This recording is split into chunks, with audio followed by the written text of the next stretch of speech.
So let's all admit it, BookTube is a little obsessed with numbers. It's not necessarily a bad thing, but there's definitely like a keen awareness of numbers.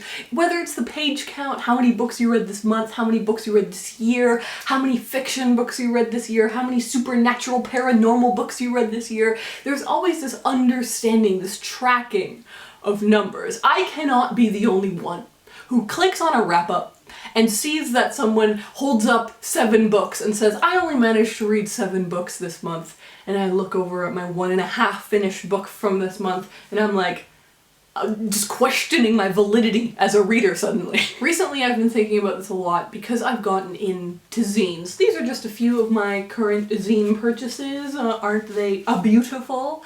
Zines are self-published books that just people make on their own, with their own time, because they had an idea that they thought was cool but maybe wasn't the kind of huge overarching project that you send to a publisher, or maybe you don't want it to be that. So you make your own little self-published thing, and I've really gotten into these.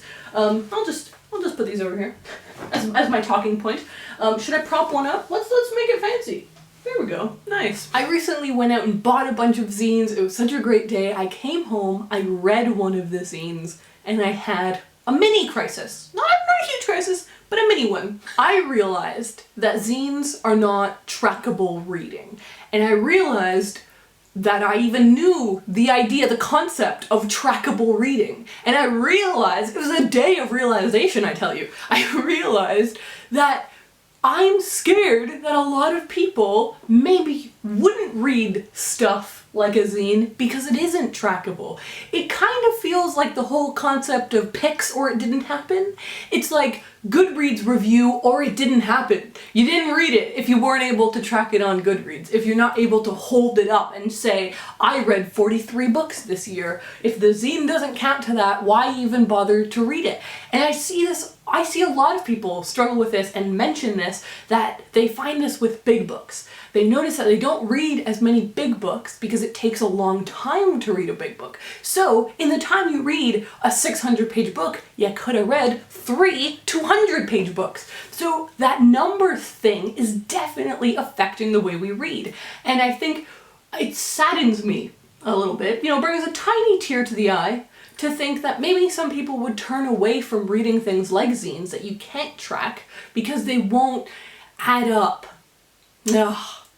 Maths. At the baseline, I do enjoy tracking my reading. I like, at the end of the year, going onto that little Goodreads section that shows you all the books you read this year, because it's like a little capsule. The books you read will definitely affect the person you grow into being, the experiences that you have that year, the new realizations, the new things you learn throughout a year. So I love being able to see, oh, this was the year of Lord of the Rings. This was the year that I reread Harry Potter for the 9th time. And I really like having a place where I can see what kinds of books I'm reading. What was I enjoying? Oh, this was the year of nonfiction for me. This was the year of travel fiction for me.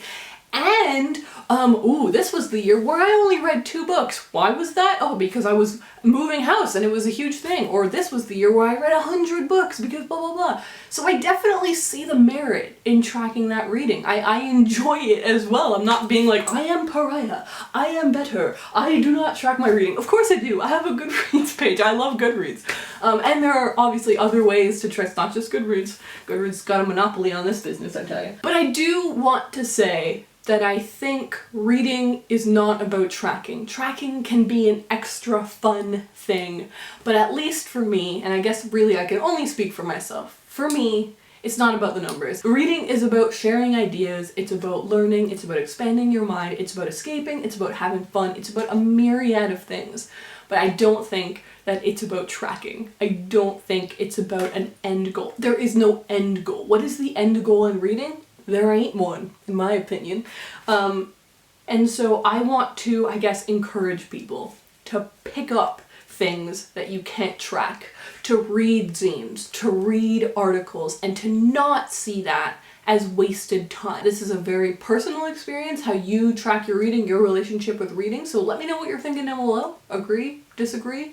And yeah, I mentioned zines a lot in this video, and if you don't know what zines are, because I made a video about zines in which a lot of people didn't know what they were, and I love them, so I want everyone to know about them. You can click up there to see a video that I made about zines, or I'll link it down in the description if you're interested. So, I hope you guys enjoy this video, and I'll see you in the next one.